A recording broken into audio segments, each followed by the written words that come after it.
Hello guys, हम आपको ये क्वेश्चन आंसर करा रहे थे। क्वेश्चन आंसर की सीरीज भी अध्याय 13 है आज। ठीक है, ये आपकी इग्नू के मैं जो जितनी भी लास्ट ईयर 10 ईयर के पूछे हुए क्वेश्चन है वो सारे मैं करा रही हूँ आपको। ठीक है, ये आपका सब्जेक्ट है हिंदी भाषा, इतिहास और वर्तमान। ठीक है, कोड इसका क्या है BHD 106 या फिर EHD 106।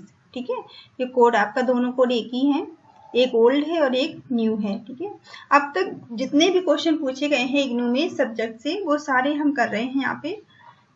तो अगर आपका भी ये सब्जेक्ट है तो आप मेरे साथ बने रहिए वीडियो में। ठीक है, चलिए आप ये 13 अध्याय है, इसमें इस चैप्टर का क्या नाम है? बोलचाल की भाषा और लिखित भाषा। ठीक है, कौन सा अध्याय है आपका? बोलचाल की भाषा और लिखित भाषा के बारे में इसमें बताया गया है। चलिए इससे रिलेटेड जो भी क्वेश्चन आंसर बनते हैं आपके क्वेश्चन वो कर लेते हैं। तो फर्स्ट आपका क्वेश्चन है जिसमें बोलचाल की भाषा और लिखित भाषा की प्रकृति को स्पष्ट करिए। ठीक है, आपसे बोलचाल की भाषा और लिखित भाषा के बारे में पूछा गया है। ठीक है, बोलचाल की भाषा और लिखित भाषा की प्रकृति को स्पष्ट करिए। भाषा विचारों को अभिव्यक्त करने का एक सशक्त साधन है। ठीक है, आप ऐसे स्टार्ट करेंगे। अच्छी लाइन है, जो अच्छी लाइन लगती है उनको आप अंडरलाइन करते चलिए या अपने नोट्स बनाते चलिए, या जैसे भी आपको लगता है। आपको PDF चाहिए तो आप मुझे आप ऐसा करिएगा, आप मुझे मेल ID अपनी दे देना, मैं आपको मेल कर दूंगी PDF। ठीक है, तो भाषा विचारों को अभिव्यक्त करने का एक सशक्त साधन है। ठीक है, भाषा में हम अपनी बात या अपने विचार दो तरीकों से दूसरे व्यक्ति तक पहुंचा सकते हैं। ठीक है, भाषा में हम अपनी बात को, अपने विचारों को दो तरीके से दूसरे व्यक्तियों तक पहुंचा सकते हैं। एक तो बोलकर। ठीक है, एक तरीका क्या है कि हम बोलकर अपनी बात कहें, और दूसरा है कि हम लिखकर अपनी बात कहें। ठीक है, तो आप तो एक तो बोलकर अपनी बात दूसरों तक पहुंचा सकते हैं, दूसरा है कि आप लिखकर अपनी बात दूसरों तक पहुंचा सकते हैं। ठीक है, किसी व्यक्ति तक अपनी बात पहुंचाने के लिए यदि वह हमारे सामने है, ठीक है, अगर वो व्यक्ति हमारे सामने है जिसे हम अपनी बात कहना चाहते हैं, तो हम बोलकर अपनी बात संप्रेषित कर सकते हैं। ठीक है, अगर वो व्यक्ति हमारे सामने है या हमारे पास हमारे सामने अगर वो व्यक्ति है, या फिर टेलीफोन से उससे कांटेक्ट हो सकता है मोबाइल के थ्रू, तो हम अपनी बात उस तक बोलकर पहुंचा सकते हैं। ठीक है, तो हम अपनी बात बोलकर अपनी बात संप्रेषित कर सकते हैं। और यदि वह सामने नहीं है, ठीक है, अगर हम वह व्यक्ति हमारे सामने नहीं है तो लिख कर संदेश भेजते हैं। तो हम क्या करते हैं? तो हम लिख कर संदेश भेजते हैं। भाषा संप्रेषण का माध्यम है। भाषा क्या है? भाषा संप्रेषण का माध्यम है। तो लिखित भाषा और बोलचाल की भाषा के दो साधन हैं जिनका प्रयोग अधिकतर भाषा भाषी समाजों में किया जाता है। ठीक है, तो आपको आगे समझ में आ गया होगा कि भाषा दो तरह से हम अपनी बात कर सकते हैं। एक तो अपनी बात हम लिखकर पहुंचा सकते हैं किसी तक, और दूसरा है कि हम बोलकर पहुंचा सकते हैं। तो भाषा के ये दो साधन हैं, ठीक है, जिनका प्रयोग अधिकतर भाषा भाषी समाज में किया जाता रहा है। ठीक है, मनुष्य जन्म से लेकर कुछ ही वर्षों, ठीक है, मनुष्य जो है जन्म के बाद से, जब भी जन्म लेता है मनुष्य, जन्म लेने के कुछ ही वर्षों बाद, ठीक है, जो आपको पता है बच्चा जन्म लेता है वो लगभग 1 साल के अंदर कुछ ना कुछ 1-2 शब्द बोलना सीखता है, फिर 1.5 से 2 साल में वो अच्छे से बोलने लगता है ना। तो कहने का मतलब है कि मनुष्य जन्म लेने के कुछ ही वर्षों बाद अपनी भाषा को बोलना आरंभ कर देता है। ठीक है, तो बच्चे जन्म लेते ही 1.5-2 साल 2.5 साल में वो बोलना शुरू कर देते हैं, वो स्टार्ट कर देते हैं। जबकि लिखित भाषा से उसका परिचय तब होता है जब वह शिक्षा प्राप्त करने स्कूल जाता है। ठीक है, बोलना तो बच्चे स्टार्ट कर देते हैं, ठीक है, 1.5 से 2 साल के अंदर, लेकिन उनका लिखित भाषा से परिचय कब होता है? जब वो स्कूल जाना शुरू करते हैं। लिखित भाषा सृजनात्मक साहित्य का माध्यम है। ठीक है, लिखित भाषा क्या है? सृजनात्मक साहित्य का ये एक साधन है। अतः इसका प्रत्येक भाषाई समाज में अपना विशिष्ट स्थान होता है। ठीक है, इसका हर एक भाषाई समाज में अपना एक खास स्थान होता है, विशिष्ट स्थान होता है। बोलचाल की भाषा की तुलना में लिखित भाषा में हमें भाषा अधिक व्यवस्थित तथा व्याकरणिक नियमों से बंधी दिखाई देती है।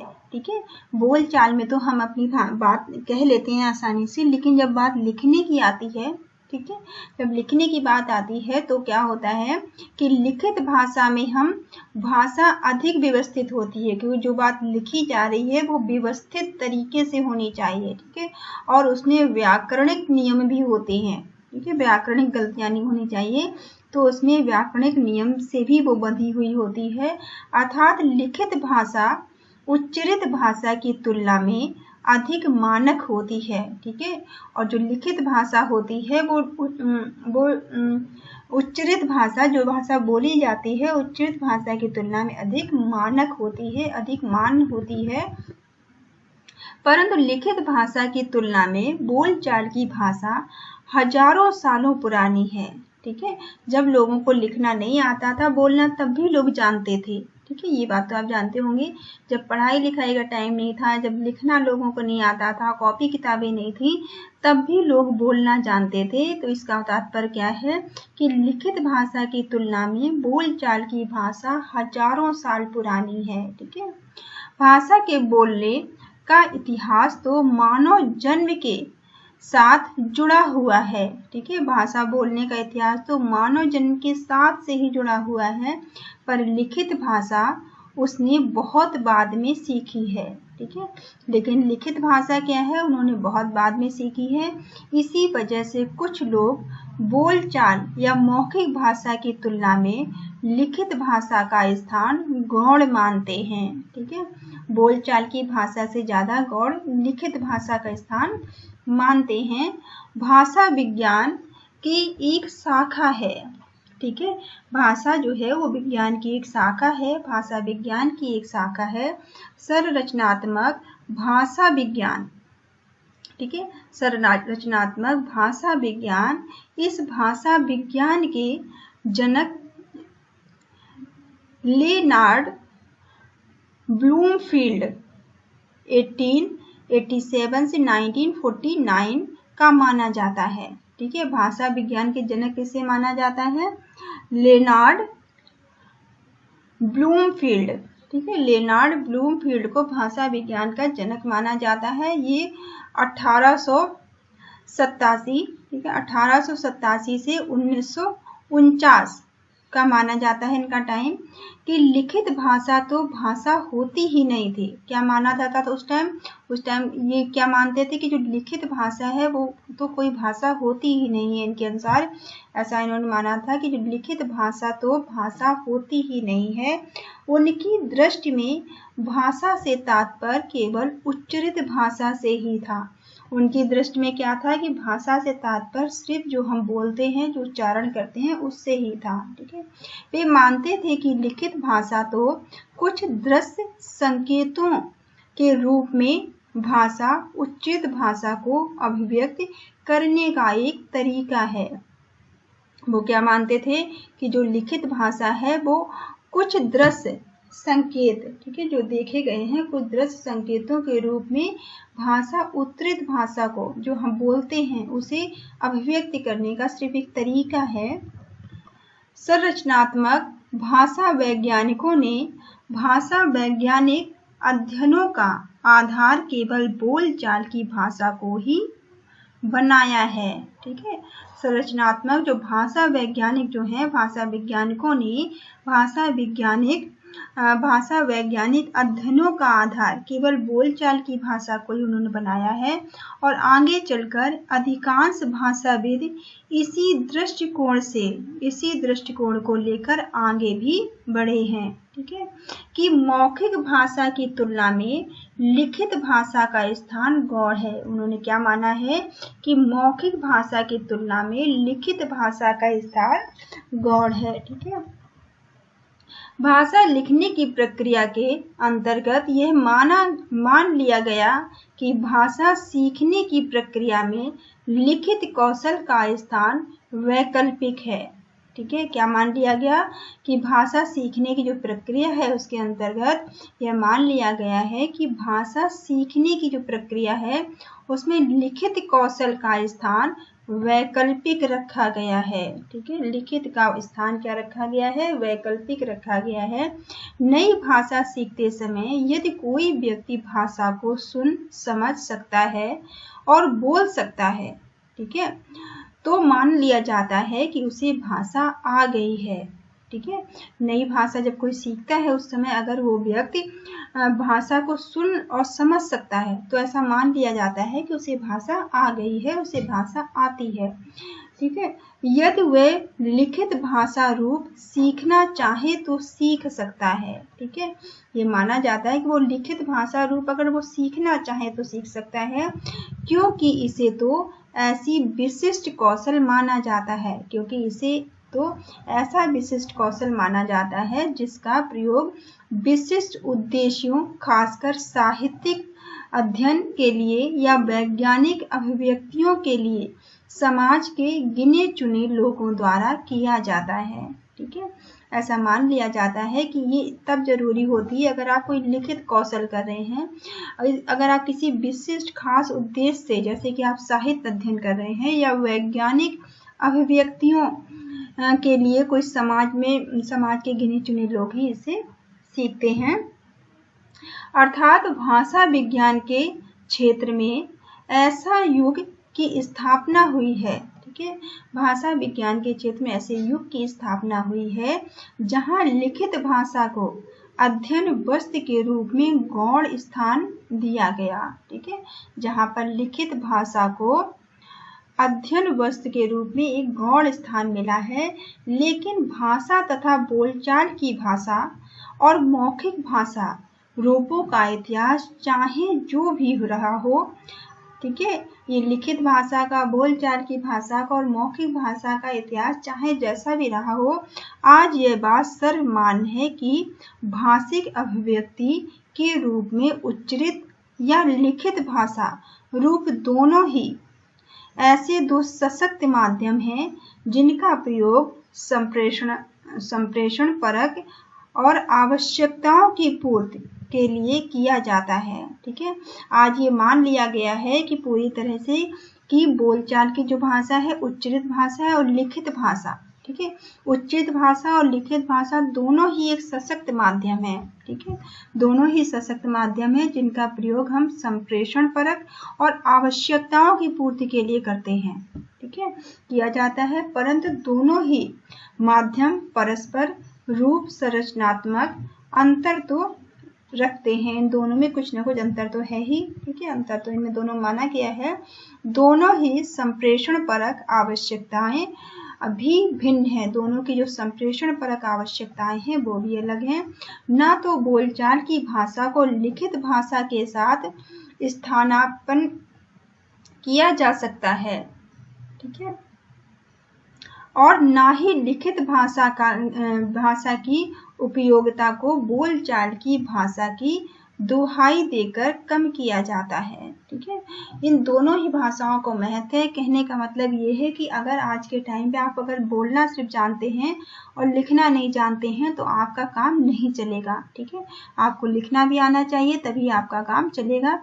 तो आपको दोनों तरह से भाषा अच्छे से आनी चाहिए, बोलनी भी और लिखनी भी। ठीक है, दूसरा क्वेश्चन है इसमें, बोलचाल की भाषा तथा लिखित भाषा में अंतर स्पष्ट करिए। ठीक है, अब बोलचाल की भाषा और लिखित भाषा में आपसे अंतर पूछा है। अभी तो बोलचाल और लिखित की भाषा को स्पष्ट करने को कहा था, अब इसमें अंतर पूछा है। क्या अगर आप वीडियो को थोड़ा ध्यान से देखेंगे तो आपको कहीं और से तैयारी करने की जरूरत नहीं है। आप 2 से 3 बार वीडियो देखेंगे तो आपको सारी चीजें वैसे ही समझ में आ जाएंगी और याद भी हो जाएंगी। ठीक है, हिंदी कोई बड़ी समस्या तो है नहीं। अगर आप वीडियो ध्यान से देखते हैं तो उतनी सारी चीजें आपको याद रह जाती हैं जितनी आपको एग्जाम में लिखने के लिए जरूरी है। ठीक है, और कोई भी क्वेश्चन इससे बाहर आने वाला नहीं है जो मैं करा रही हूँ, इससे सारा कवर हो रहा है। जितने भी आज तक 10 सालों में आपसे क्वेश्चन पूछे गए हैं सारे यहाँ कवर हो जाएंगे। ठीक है, आप बस ध्यान से वीडियो देखते रहिए, आप बहुत अच्छे नंबर से पास कर पाएंगे। भाषा के उच्चरित तथा लिखित रूप परस्पर एक दूसरे के वैकल्पिक नहीं है। ठीक है, यहाँ क्या बताया गया है कि भाषा के जो उच्चरित और लिखित रूप जो है वो परस्पर एक दूसरे के विकल्प नहीं है। ऐसा नहीं कह सकते हम कि एक दूसरे के विकल्प हैं। समाज में दोनों का स्थान अपनी अपनी दृष्टि से विशेष महत्व रखता है। ठीक है, इन दोनों का ही समाज में अपना अपना एक विशेष स्थान है।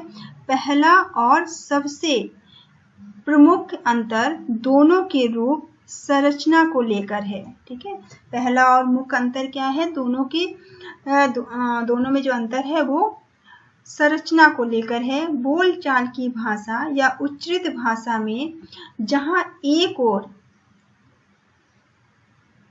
ध्वन्यात्मक इकाइयों का प्रयोग किया जाता है, ठीक है, जहां यहाँ पे ध्वन्यात्मक इकाइयां प्रयोग होती हैं, वहीं लिखित भाषा में लेखनीय इकाइयां प्रयोग होती हैं। ठीक है, ध्वन्यात्मक इकाइयों का संबंध मनुष्य के उच्चारण अवयवों, उच्चारण प्रयत्न, मुख्य विवरण में उच्चारण अवयवों की जो संचालन होता है तथा वायु के दबाव और उतार चढ़ाव आदि के साथ जुड़ा हुआ होता है। ठीक है, ये हमारे मुख के उतार चढ़ाव के आधार पर जुड़ा हुआ होता है। अर्थात फेफड़ों से वायु निकलकर किस प्रकार मुख विवरण में आती है, और ये इस बात पर भी निर्भर करता है कि फेफड़ों से निकलकर जो हवा है, जो वायु है, वो किस प्रकार मुख तक आ रही है, किन किन उच्चारण प्रत्ययों के माध्यम से कौन कौन से उच्चारण स्थानों से किस प्रकार ध्वनियां उच्चरित होती हैं। ठीक है, तथा किस प्रकार ध्वनि तरंगों के रूप में श्रोता तक पहुंचती हैं और किस तरह से हमारे मुख से निकलकर ध्वनि तरंगें दूसरे तक श्रोता तक पहुंचती हैं, सुनने वाले तक पहुंचती हैं। ये सब बोलचाल की भाषा के क्षेत्र के प्रकार हैं। ठीक है, जो हमने अभी तक पढ़ा है यही सब बोलचाल की भाषा के प्रकार हैं। जबकि लिखित भाषा के अंतर्गत, जो अगर हम लिखित भाषा की बात करें तो लिखित भाषा के अंतर्गत लेखनीय इकाइयों का संबंध किसी भी पटल पर, विशेषकर कागज पर विभिन्न प्रकार के चिन्हों को अंकित करने की प्रक्रिया के साथ जुड़ा होता है। ठीक है, लिखित का संबंध क्या है कि जो हम लिखते जब हम तो लेखनीय इकाइयों का संबंध किससे होता है? किसी भी पटल में विशेष कागज, ठीक है, विशेष कागज पे जो हम भिन्न प्रकार के अलग अलग प्रकार के चिन्ह अंकित करते हैं, ठीक है, की प्रक्रिया के साथ साथ जुड़ा हुआ होता है। हाथ की मांसपेशियां, अब आप देखिए आपकी हाथ की मांसपेशियां काम करती हैं, उंगलियों को इस प्रकार अभ्यस्त करना पड़ता है कि लेखनी को पकड़कर अनेक प्रकार के दृश्य संकेतों, चिन्हों को अंकित कर लेखनीय इकाइयों के रूप में व्यक्त कर सके। ठीक है, इसे आपको सीखना होता है। आप कलम को कैसे पकड़ रहे हैं, कैसे बना रहे हैं, उंगली का, हाथ का प्रेशर कैसा है आपका, ठीक है, इस बात से जुड़ा हुआ होता है। परंतु इस प्रमुख भिन्नता के अलावा भी अनेक ऐसी भिन्नताएं हैं जिन पर लोगों का ध्यान नहीं जाता है। ठीक है, वो क्या क्या है? लिखित भाषा तथा बोलचाल की भाषा के अंतरों का और बारीकी से अध्ययन करना हो तो किसी लिखित पाठावली की तुलना किसी अनौपचारिक वार्तालाप से करनी चाहिए। ठीक है, किसी लिखित की तुलना में किसी अनौपचारिक वार्तालाप से इसकी हम अगर तुलना करें तो अनौपचारिक वार्तालाप ही क्यों, यदि अनौपचारिक वार्तालाप के साथ भी किसी लिखित पाठ की तुलना की जाए तो भी दोनों में स्पष्ट रूप से अंतर देखा जा सकता है। ठीक है, उदाहरण के लिए उस स्थिति को लीजिए जहां कोई अध्यापक लिखे हुए पाठों या पुस्तकों से अपनी कक्षा में दिए जाने वाले विषय को तैयार करता है। ठीक है, और जब कक्षा में वह उसी विषय का अध्यापन करता है तो जिस प्रकार की मौखिक भाषा का वह कक्षा में प्रयोग करता है उसकी संरचना उस पाठ की संरचना से एकदम भिन्न हो जाती है। ठीक है, कहने का मतलब ये है, जब आपको टीचर कोई नोट्स आपको देते हैं, अगर बुक में लिखी हुई बात है उसी को जब वो समझाते हैं आपको अलग अलग एग्जाम्पल देकर अलग अलग तरीकों से, तो वो बुक में लिखी हुई भाषा से बिल्कुल अलग हो जाती है। ठीक है, जो लिखी हुई भाषा है उनका जो समझाने का तरीका है, दोनों क्या होंगी, दोनों भिन्न हो जाएंगी। वो जिस तरीके से आपको समझा रहे हैं, बता रहे हैं, वो तरीका तो बुक में होगा ही नहीं। ठीक है, लिखित और उच्चरित भाषा की इस भिन्नता को देखने के लिए हम किसी व्यक्ति का भाषण टेपांकित कर सकते हैं, किसी का भाषण हम रिकॉर्ड कर सकते हैं।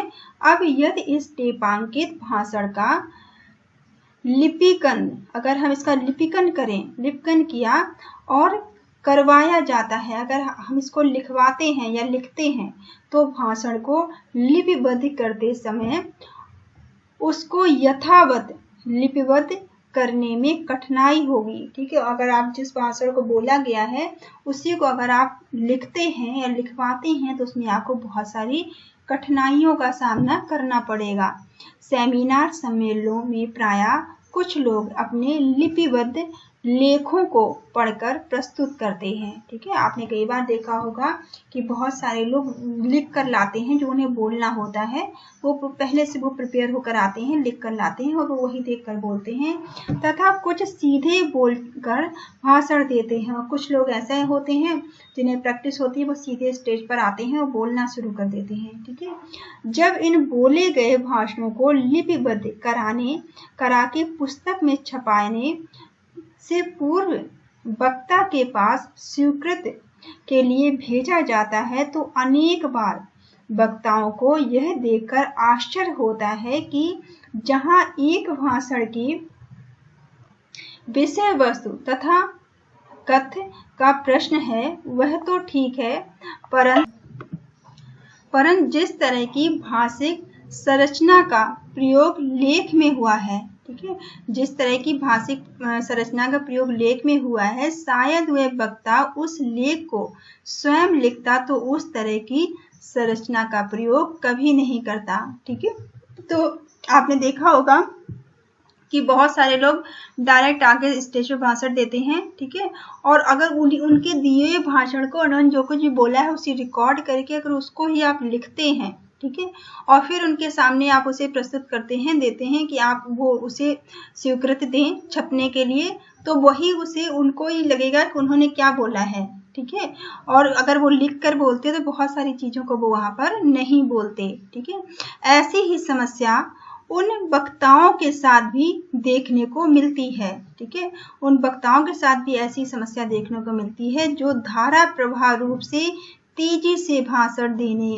के अभ्यस्त होते हैं। ठीक है, इस तरह के जो लोग हैं जो धारा प्रवाह बोलते हैं, ठीक है, अपना धारा प्रवाह भाषण देते हैं बिना लिखे हुए, ऐसे वक्ताओं को यदि हम किसी लेख को पढ़कर बोलने के लिए कहें तो वे उस लेख को ठीक प्रकार से पढ़ पाने में कठिनाई का अनुभव करते हैं। ठीक है, जो ऐसे लोग हैं जो लिखकर नहीं, सिर्फ वो बोलते हैं, किसी चीज को पढ़कर नहीं बोलते हैं, वो धारा प्रवाह बोलते हैं, अगर उन्हें आप लिखकर कोई चीज दे दें कि आप वो पढ़कर बोलें तो वो इसमें क्या करेंगे, वो उसमें कठिनाई महसूस करेंगे। ठीक है, बिना प्रैक्टिस के, बिना पहले पढ़े हुए उन्हें बहुत ही मुश्किल होगी पढ़कर बोलने में। ठीक है, उसका कारण है कि उनकी तेजी से बोलने की जो आदत है, क्योंकि उनको बहुत तेजी से बोलने की आदत है। ठीक है, तेजी से बोलने की आदत के कारण चूंकि बोलचाल की भाषा की अपनी एक खास तरह की संरचना होती है। ठीक है, जो बात हम बोलते चाहते हैं उसकी एक अलग संरचना होती है, उसमें प्रायः उपवाक्यों को इधर उधर करके जोड़ा घटाया जाता है। ठीक है। जो हम बोल रहे हैं उसे हम वाक्यों को अपने हिसाब से इधर उधर करके बोलते हैं। लिखनी और लिखित भाषा सामने होते हुए भी एक वक्ता पढ़ने में अनेक त्रुटियां कर जाते हैं या बोलने में लिखित भाषा के वाक्यों की संरचना को ही बदल देते हैं। ठीक है, अगर उन्हें बोलकर पढ़ने को कहा जाए तो वो बहुत सारी त्रुटियां भी करेंगे और वो उनकी संरचना को ही बदल देंगे। इस प्रकार ये सभी उदाहरण हमें इस बात का संकेत देते हैं कि हम यह स्वीकार करके चले कि लिखित भाषा तथा उच्चरित भाषा में प्रयोग तथा संरचना दोनों ही स्तरों पर पर्याप्त भिन्नताएं हैं। ठीक है, यही कारण है, इसी वजह से हम ये मान सकते हैं कि दोनों ही भाषाओं में लिखित और उच्चरित भाषा में भिन्नताएं होती हैं और उसका मुख्य कारण है कि ये दोनों भाषा रूप दो भिन्न प्रकार के संप्रेषण जन्य स्थितियों के कारण उत्पन्न होते हैं। ठीक है, इनका क्या कारण है कि ये दोनों जो भिन्न रूप हैं वो दो अलग तरह की संप्रेषण जन्य स्थितियों के कारण उत्पन्न होते हैं। बोलचाल की भाषा या स्पीच वस्तुतः काल सापेक्ष, ठीक है, काल सापेक्ष गतिशील, ये शब्द आप याद करिए, काल सापेक्ष गतिशील तथा नश्वर या अस्थायी होती है। ठीक है, ये बोलचाल की भाषा अस्थायी होती है, जो हम बोलते हैं वो नश्वर होती है, अस्थायी होती है, उसका रिकॉर्ड नहीं होता है। ठीक है, कहने का मतलब है कि उसका रिकॉर्ड नहीं होता है। यह उस समय उत्पन्न होती है जब वक्ता और श्रोता एक दूसरे के समक्ष उपस्थित रहकर वार्तालाप कर रहे होते हैं। ठीक है, ये कब उत्पन्न होती है? जब वक्ता और श्रोता दोनों एक दूसरे के आमने सामने होकर वो आपस में बातचीत करते हैं, वार्तालाप करते हैं, या वक्ता के मन में कोई विशिष्ट श्रोता या श्रोता वर्ग विद्यमान रहता है। ठीक है, जैसे रेडियो, दूरदर्शन पर अनेक ऐसे कार्यक्रम प्रसारित किए जाते हैं जिनमें वक्ता के समक्ष प्रत्यक्ष रूप से श्रोता उपस्थित नहीं होता। ठीक है, जैसे रेडियो और दूरदर्शन जो कार्यक्रम प्रस्तुत होते हैं उनके सामने प्रत्यक्ष रूप से कोई श्रोता नहीं होता है, फिर भी वो कार्यक्रम किए जाते हैं। इनके श्रोता बहुत दूर बैठकर इन कार्यक्रमों को सुनते और देखते हैं। ठीक है, जो रेडियो और टेलीविजन के जो कार्यक्रम हैं इनके श्रोता बहुत दूर पूरी दुनिया में बैठकर सुनते और देखते हैं।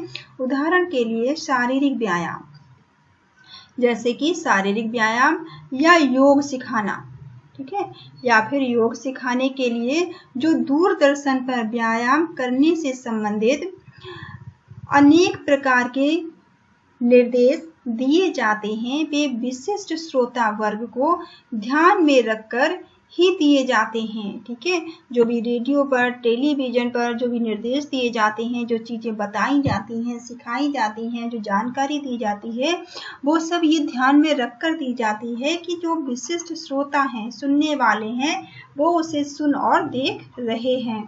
परंतु बोलचाल की भाषा समय सापेक्ष होती है। ठीक है, लेकिन जो बोलचाल की भाषा वो कैसी होती है? समय सापेक्ष होती है। रेडियो या दूरदर्शन से प्रसारित इस मौखिक भाषा का श्रोता भले ही वक्ता के समक्ष ना हो, पर जो भी श्रोता इस प्रसारण को सुनना चाहता है उसे उसी समय सुनना होगा। ठीक है, जो भी वो सामने ना होकर भी जो भी उसे सुनना चाहते हैं उन्हें उसी समय सुनना होगा जिस समय वो कार्यक्रम प्रसारित हो रहा है। ठीक है, जिस समय उस कार्यक्रम का प्रसारण हो रहा है, क्योंकि इस भाषा की प्रकृति गतिशील और नश्वर भी होती है। ठीक है, यदि वक्ता की बात को उसी समय ना सुना गया तो फिर उसे नहीं सुना जा सकता। ठीक है, आप देखते हैं कि टीवी पे जिस टाइम जो न्यूज आ रही होती है, जो टाइम होता है आपको उस टाइम ही सुनना होता है। ठीक है, इस तरह से रेडियो के जो कार्यक्रम है, जो टाइम होता है उस टाइम ही आपको सुनने होते हैं। जहाँ तक लिखित भाषा का संबंध है, अगर हम लिखित भाषा की बात करते हैं तो जहाँ तक लिखित भाषा का संबंध है उसकी प्रकृति मौखिक भाषा से एकदम विपरीत होती है। ठीक है, लिखित भाषा की प्रकृति मौखिक भाषा से बिल्कुल अलग होती है। यह देश सापेक्ष, स्थिर तथा स्थायी होती है। ये किस तरह की होती है? ये देश सापेक्ष होती है, स्थिर होती है और स्थायी होती है। लिखित भाषा रूपों को लिखने वाला व्यक्ति या लेखक निश्चित ही अपने पाठक या उस व्यक्ति से जिसके लिए लेखक लिख रहा है से बहुत दूर होता है। ठीक है, जो लिखने वाला है, लेखक है, वो जिसके लिए लिख रहा है, जिस लिए चीज लिख रहा है, वो उन व्यक्तियों से बहुत दूर होते हुए भी चीजें लिखता है। लिखित भाषा में तो यह भी संभव है। ठीक है, लिखित भाषा में तो यह भी संभावना है कि लिखते समय लेखक को यह पता ही ना हो कि उसकी लिखित अभिव्यक्ति का उपयोग कौन करेगा। ठीक है, लिखने वाले को तो ये पता ही नहीं होता है कि उसने जो लिखा है उसे कौन कौन पढ़ने वाला है, कौन कौन उपयोग करने वाला है, या कौन उपयोग करेगा, कोई करेगा भी या नहीं, उसे ये भी पता नहीं होता है कि जो वो लिख रहा है उसका प्रयोग कोई करेगा भी या नहीं करेगा। जैसे कितनी सारी मैगजीन होती हैं, कितनी सारी बुक्स हैं, न्यूज़पेपर हैं, जिन्हें लिखा जाता है।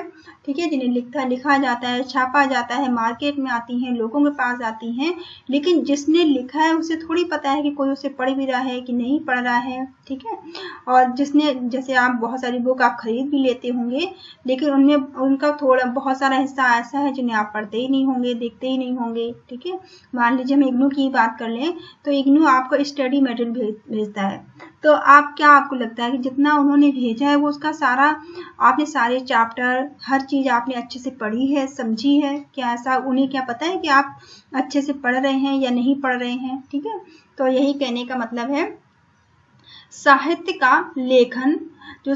का लेखन तो इसी प्रक्रिया का परिणाम होता है।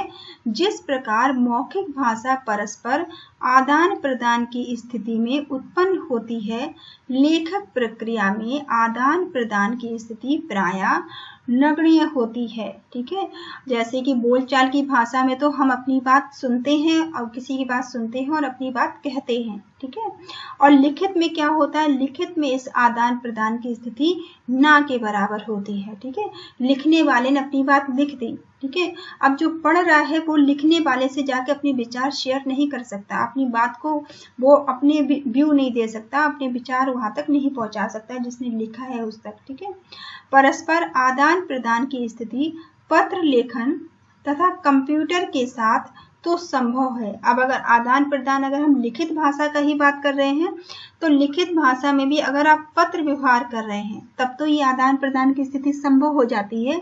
ऐसे आजकल आप जानते हैं कंप्यूटर का, व्हाट्सएप का, आज इलेक्ट्रॉनिक मीडिया नाम ले लीजिए, सारे आ जाएंगे। ठीक है, इलेक्ट्रॉनिक मीडिया में आपका कंप्यूटर भी आ जाता है, उसमें कंप्यूटर में आपका लैपटॉप, पाम टॉप, ठीक है, डेस्कटॉप और और ये जो आपके मोबाइल फोन है, टैबलेट हैं, ठीक है, ये सारे आपके इलेक्ट्रॉनिक मीडिया में आते हैं। ठीक है, तो इलेक्ट्रॉनिक मीडिया के थ्रू तो आप अपनी बात को लिखी हुई बात का भी आप क्या करेंगे? आदान प्रदान कर सकते हैं। आप कंप्यूटर से किसी से चैटिंग पे आप जैसे बात करें, फेसबुक पे कर रहे हैं, व्हाट्सएप पे कर रहे हैं, आप चैटिंग कर रहे हैं, आप लिख कर रहे हैं, लेकिन आपका आदान प्रदान हो रहा है ना, आप अपनी बात कहते हैं, वो अपनी बात कहते हैं। तो इस तरह से आप इलेक्ट्रॉनिक मीडिया के थ्रू या फिर पत्र व्यवहार के थ्रू आप आदान प्रदान अपने विचारों का कर सकते हैं, लिखित भाषा में भी। ठीक है, परंतु यदि इन दोनों क्षेत्रों को अपवाद माना जाए, अगर हम इन दोनों क्षेत्रों को अपवाद मान लेते हैं, जैसे कि आज से हम लगभग 100 साल पहले की अगर हम बात करते हैं, ठीक है, आज से अगर हम 100 साल पहले की बात करें या 100 भी छोड़िए 50 साल पहले की बात करते हैं, तो बहुत सारे लोगों के पास तब कंप्यूटर आने के बावजूद कंप्यूटर थे नहीं लोगों के पास। ठीक है, तो इस तरह की सुविधाएं नहीं थी, इंटरनेट नहीं था, और तब भी इस तरह की सुविधाएं नहीं थी जो आज सुविधाएं हैं। ठीक है, तो इस इलेक्ट्रॉनिक मीडिया की सुविधा ना होने की वजह से इसे आप अपवाद मान सकते हैं, क्योंकि आज ऐसा संभव, आज के 150 साल पहले ऐसा संभव नहीं था। ठीक है, अगर इसे अपवाद माना जाए इलेक्ट्रॉनिक मीडिया को, तो लिखित भाषा में परस्पर आदान प्रदान की स्थिति दिखाई नहीं देती है। ठीक है, अगर हम इलेक्ट्रॉनिक मीडिया को हम अपवाद मान लें, इसे हटा दें, अगर हम पीछे जाके देखें समय में, और जब ये नहीं था तो ये स्थिति असंभव थी कि हम लिखित भाषा में तुरंत आदान प्रदान कर सके।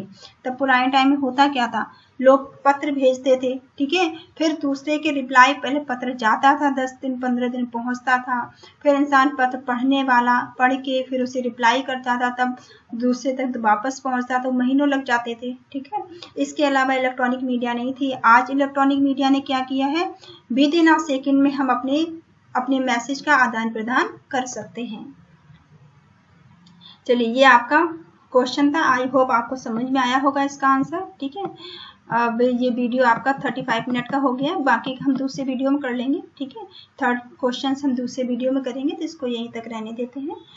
और आप अगर किसी और सब्जेक्ट का भी वीडियो बनवाना चाहते हैं, किसी भी इग्नू का या NIS का कोई भी सब्जेक्ट, ठीक है, तो आप मुझे कमेंट करके बता सकते हैं, या फिर आप RBSE CBSE या UPSC का 1st to 10th क्लास का कोई भी किसी भी सब्जेक्ट का बनवाना चाहते हैं तो भी आप मुझे बता सकते हैं। ठीक है, मैं आपके लिए बना दूंगी। आप मेरे चैनल को लाइक करिए, शेयर करिए, सब्सक्राइब करिए। Thank you all of you, thank you for watching.